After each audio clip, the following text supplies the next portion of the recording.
थर फाउंडेशन थर में औरतुनि खे ख़ुदमुख़्तियारी बाबति हिक नई अगभराई जी शुरूआत करे छॾी आहे, जंहिं तहत थर जी तारीख़ में पहिरियों भेरो थर जूं 2 न्याणियूं रिक्शा हलाए तालीम जारी रखंदियूं।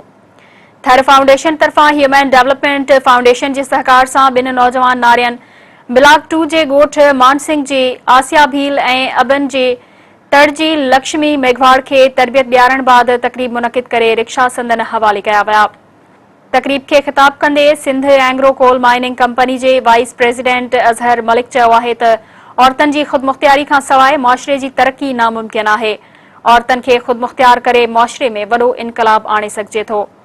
हुन चयो त Sindh Engro coal mining company ऐं थर फाउंडेशन औरतुनि जी ख़ुशहाली ऐं ख़ुदमुख़्तियारी लाइ जोगा क़दम खंया आहिनि।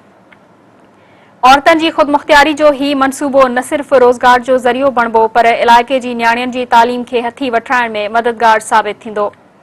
थर फाउंडेशन जी सबीन शाह चयो त थरी औरत ड्राइविंग मनसूबे खां पोइ ही मनसूबो पिण पंहिंजे अलॻि नौइयत समेत इंतिहाई काराइतो साबित थींदो। हिन मनसूबे सां न सिर्फ़ घराणे जे रोज़गार जो मसइलो हल थींदो पर न्याणियुनि जी तालीम खे हथी पिण मिलंदी। थर फाउंडेशन मक़ामी माण्हुनि जी भलाई लाइ इंतिहाई अहम क़दम खंया आहिनि।